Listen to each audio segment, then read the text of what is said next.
Right now, you feel like you are choosing to listen to this. You feel like you could pause this video, click away, continue watching. You feel like you are in control. But what if that feeling is misleading? What if, before you even became aware of your choice, your brain had already made it? Not metaphorically, not philosophically, physically, measured, detected, recorded. For thousands of years, humans believed free will was the foundation of everything.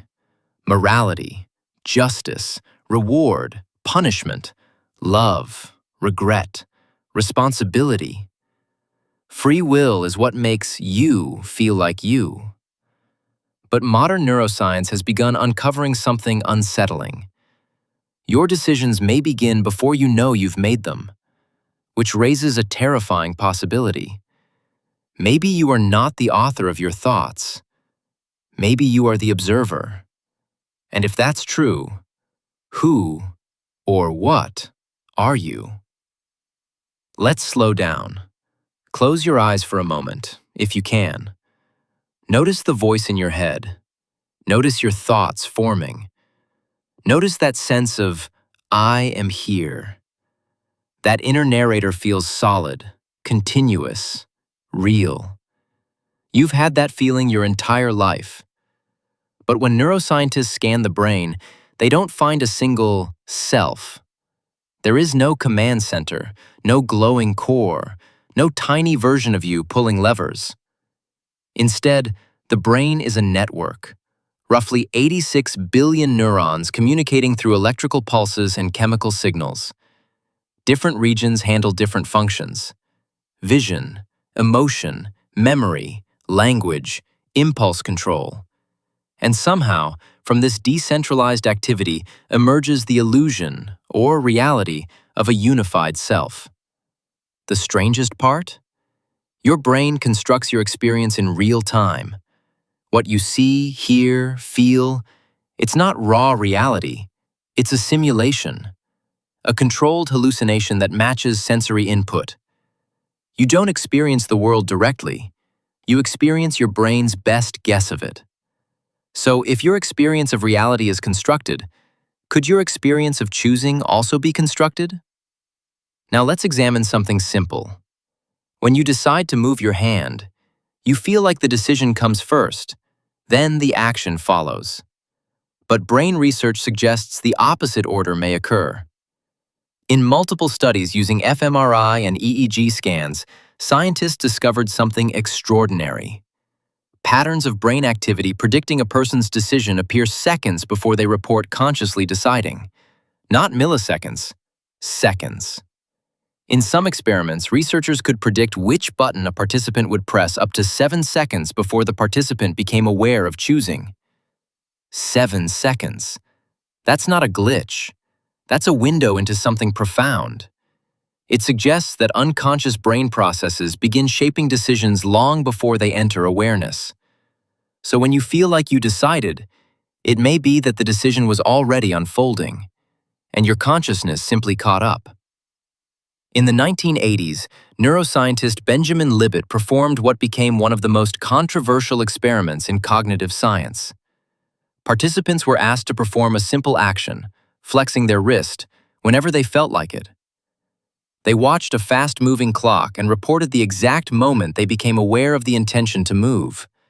Meanwhile, their brain activity was being recorded. The results were shocking. The readiness potential, a buildup of electrical activity in the motor cortex, appeared about 500 milliseconds before movement. But participants reported awareness of their intention only about 200 milliseconds before moving. That means the brain started preparing the action about 300 milliseconds before conscious awareness. In other words, your brain begins the process. Your consciousness finds out later. Libet himself didn't conclude that free will doesn't exist, but he admitted something profound. Conscious will may not initiate actions, it may only veto them, which means consciousness might not be the driver, it might be the supervisor. Or worse, the commentator. Modern neuroscience increasingly describes the brain as a prediction engine. It constantly anticipates what will happen next. It predicts sensory input. It predicts reactions. It predicts outcomes. Your brain doesn't wait passively for the world. It generates expectations. And when it comes to decisions, your brain weighs probabilities unconsciously, based on past experiences, genetic predispositions, emotional conditioning, environmental context. All of this computation happens below awareness. By the time a decision surfaces into consciousness, it may simply be the final result of processes already completed. You don't see the calculation, you see the conclusion. And because you didn't witness the calculation, you assume you caused it. But what if you are just the interface? Psychology reveals how easily our sense of control can be manipulated. In experiments, people often justify decisions they didn't consciously make. If subjects are secretly influenced to choose something, they still confidently explain why they chose it, even if the reason is fabricated. Your brain is incredibly good at storytelling. It creates coherent narratives to maintain the illusion of a stable self. You don't experience contradictions. You experience continuity. So perhaps free will feels real because the brain edits reality to make it feel that way. Not maliciously, but automatically. The sense of authorship may be part of the story your brain tells to keep everything integrated. Now we step into philosophy. If every event in the universe has a cause, and your brain is part of the universe, then every thought you have must also have a cause.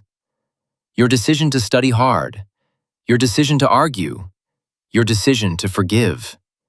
Each arises from prior conditions. Those prior conditions arose from earlier causes.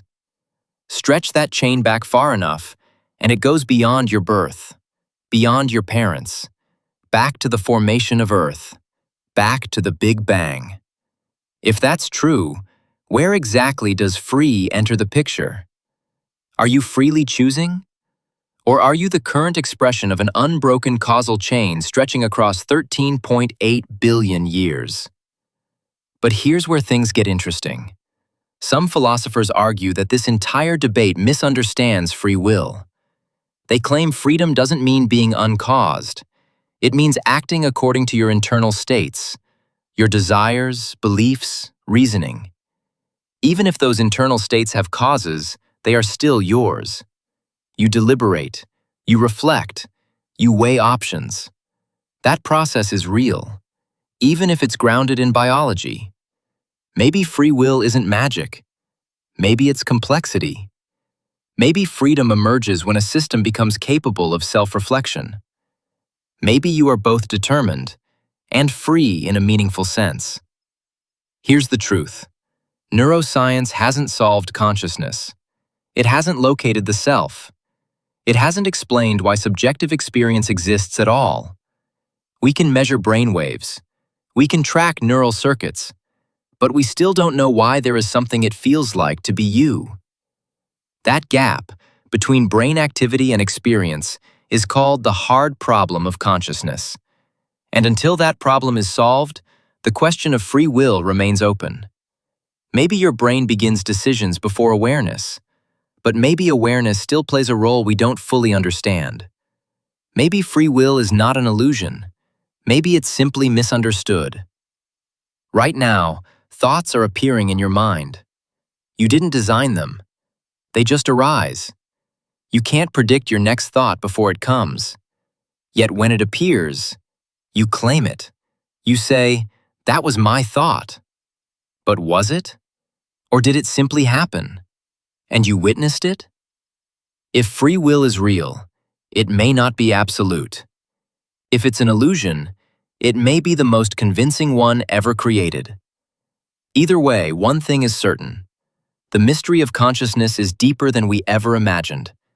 And whether you chose to watch this video, or your brain chose for you, you're still here, thinking, or watching thoughts happen. And maybe that difference is everything.